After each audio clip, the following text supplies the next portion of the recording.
Hello, महाराजा kitchen रेसिपीमध्ये आपलं स्वागत आहे। तर चैत्र शुद्ध प्रतिपदेनिमित्त आज मी पुरणपोळी बनवणार आहे। चला तर सुरुवात करूया। तर मराठी वर्षाची सुरुवात चैत्र महिन्याच्या गुढीपाडव्याच्या दिवसाने होते। तर याच दिवशी प्रभू रामचंद्र 14 वर्षाचा वनवास भोगून अयोध्येला आले होते। तर आज मी तेलावरच्या पुरणपोळ्या बनवणार आहे। तर त्यासाठी मी 2 वाट्या हरभऱ्याची डाळ घेतलेली आहे। त्यानंतर डाळीला आता आपण तेल लावायचं आहे। तेल लावल्यामुळे डाळ लवकर शिजली जाते।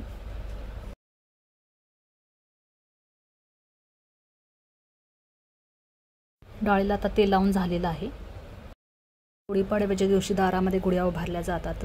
तर उभारलेली गुढी ही विजयाचं प्रतीक मानलं जातं।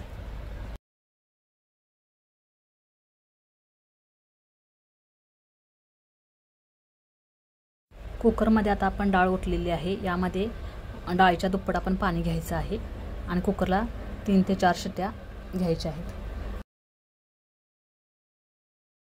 यामध्ये आपण मीठ अर्धा चमचा आणि हळद ही कलरसाठी टाकायची आहे आपण।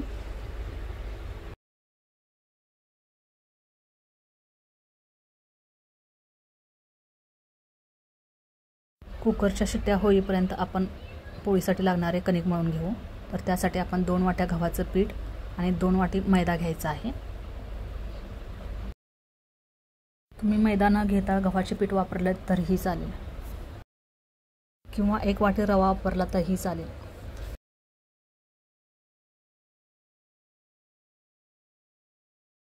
तेलावरची पुरणपोळी बनवणं थोडं अवघड असतं, तर त्यासाठी जास्त प्रॅक्टिसची आवश्यकता असते।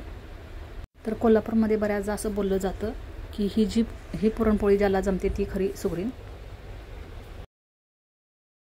तर पोळीला पिवळा कलर येण्यासाठी आपण हळद वापरायची आहे आणि त्यानंतर अर्धा चमचा मीठ। तूप आपण 1 चमचा वापरायचा आहे। जर ते जास्त वापरले तर पोळी फुटण्याची शक्यता असते। आता थोडं थोडं पाणी ओतून आपण पीठ चांगलं मळून घेऊ।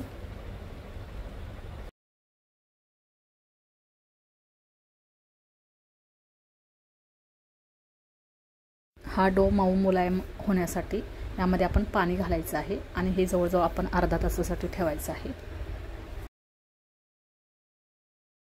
तोपर्यंत आपण डाळ शिजली का पाहू।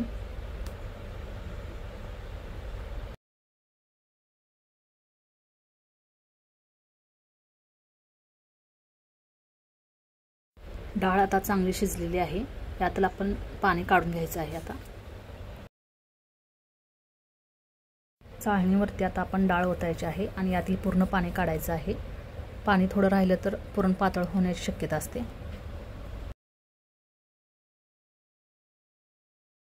या उरलेल्या पाण्याची आपण कटाची आमटी बनवायची आहे। आता ही डाळ आपण पॅनमध्ये ओतायची आहे। त्यामध्ये गूळ ॲड करायचा आहे। तर गूळ हा 1 वाटी घ्यायचा आहे आपण।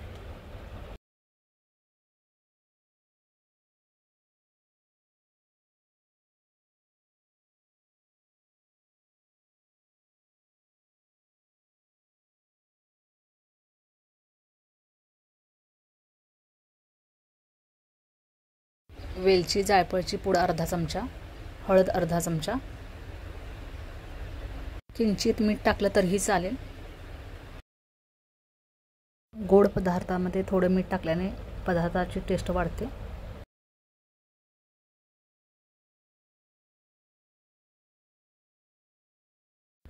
गूळ पूर्ण वितळला पाहिजे यामध्ये।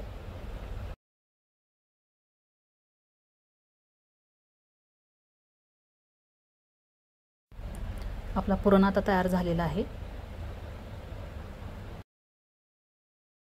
5 मिनिटं आपण लो फ्लेमवरती ठेवायचं आहे आणि तोपर्यंत आपण गव्हाचं पीठ मळून घ्यायचं आहे।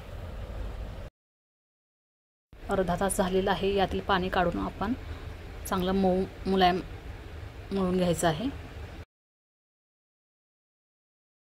हा डो मऊ मुलायम झाल्यास पोळ्या बनवणं अगदी सोपं जातं।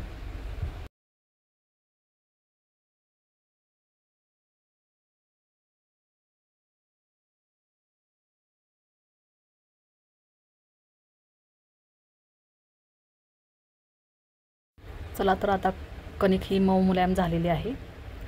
याला आपण झाकून ठेवूया आणि आता आपण पुरण तयार करायला घ्यायचं आहे।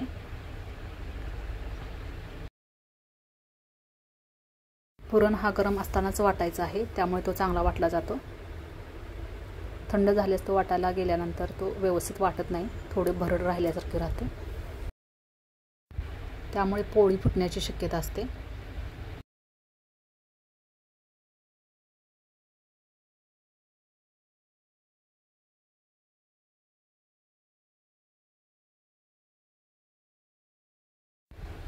हे पहा, आता आपला पुरण तयार झालेला आहे.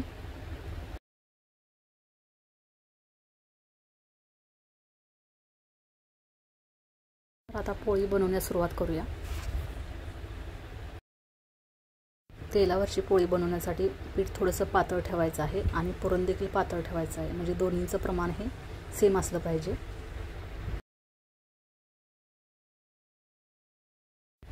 असा गोळा बनवायचा आहे आणि जेवढा गोळा आहे तेवढाच पुरणाचा देखील गोळा घ्यायचा आहे.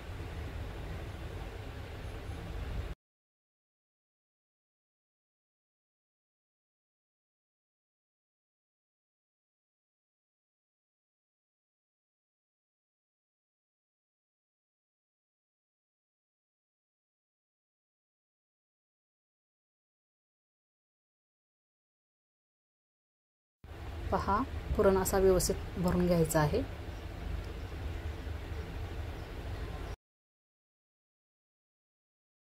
हाताला तेल लावून गोळा आपण थापून घ्यायचा आहे, जेणेकरून पुरण हा सर्वत्र पसरला पाहिजे.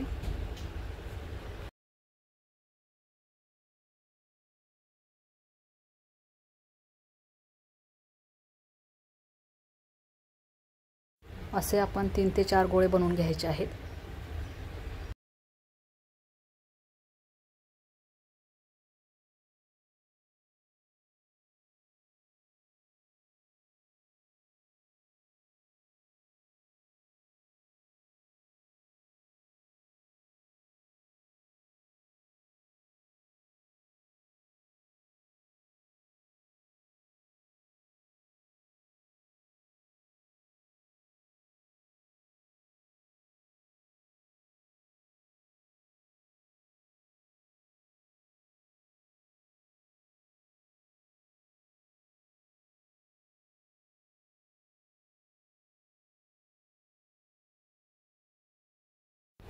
हे वरती जे राहतं ना, ते आपण काढून ठेवायचं आहे आणि आपण गोळा बनवून घ्यायचा आहे.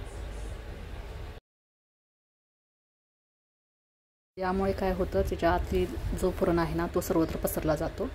आणि वरती तेल लावायचं आहे, जेणेकरून ते गोळे एकमेकाला चिकटले नसले पाहिजेत.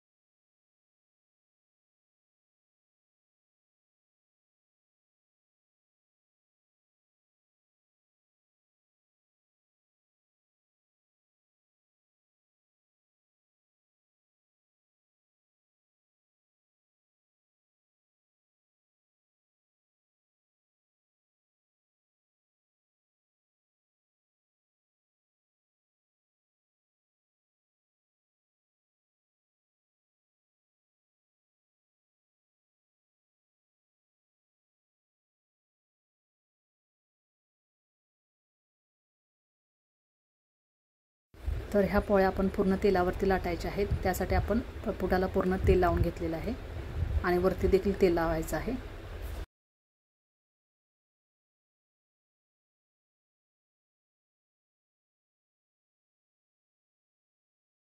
अशी पोळी पूर्ण बाजूने थापून घ्यायची आहे, जेणेकरून पुरण हा सर्व बाजूने पसरला पाहिजे. त्यानंतर लाटण्याला देखील तेल लावायचं आहे आणि आता पोळी लाटायला सुरुवात करायची आहे.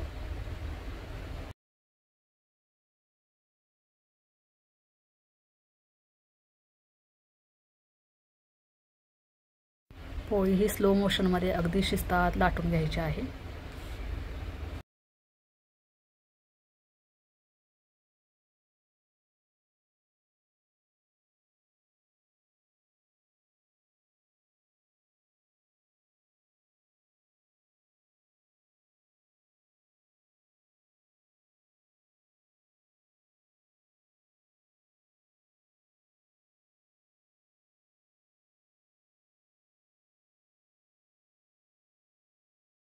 तव्याला पोळी चिकटवू नये म्हणून आपण तेल लावून घ्यायचं आहे।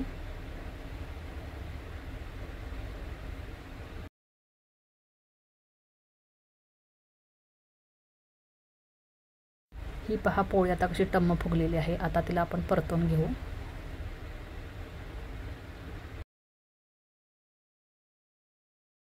तर ह्या पोळ्या बनवण्यासाठी मी तवा उलटा ठेवलेला आहे, कारण कोल्हापूर भागामध्ये पुरणपोळी बनवताना तवा हा उलटा ठेवूनच पोळी बनवली जाते। ही पोळी 3 ते 4 दिवस अशी मऊ मुलायम राहते।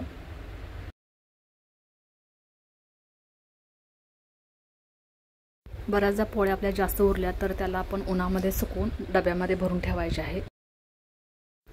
या सुकवलेल्या पोळ्या खारीसारख्या खुसखुशीत लागतात। ह्या सुकवलेल्या पोळ्या मला भरपूर आवडतात, कारण माझी आजी जास्तीच्या पोळ्या उरल्या तर ती अशी सुकवून ठेवायची आणि डब्यामध्ये भरून ठेवायची। तर त्या चहाबरोबर खाताना खूप छान लागतात।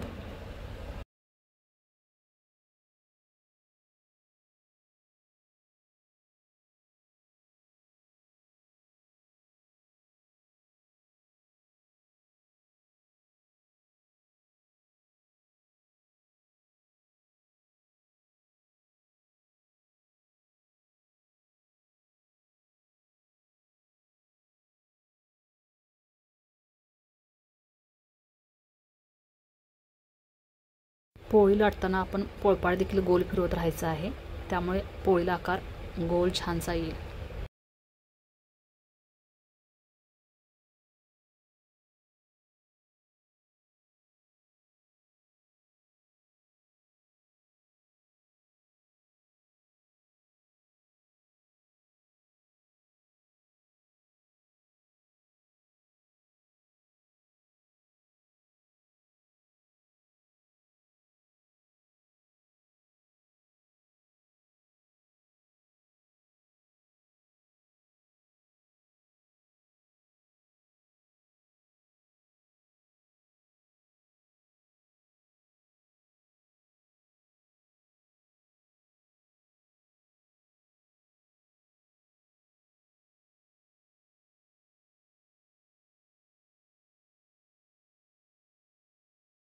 अशा आता आपण सर्व पोळ्या बनवून घेतलेल्या आहेत।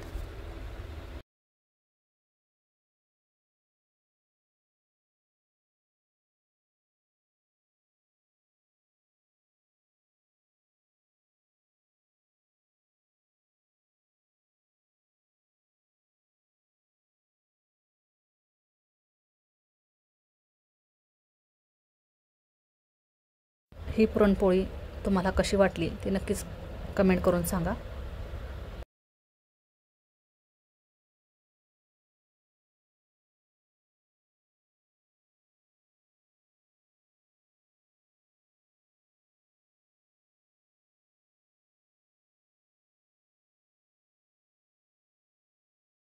ही पुरणपोळीची रेसिपी आपल्यास आवडल्यास लाईक करा, शेअर करा, सबस्क्राईब करा। बाजूलाच असलेलं बेल आयकॉनचं बटन क्लिक करा, जेणेकरून माझ्या येणाऱ्या सर्व रेसिपी आपल्याला पाहायला भेटतील। थँक्यू।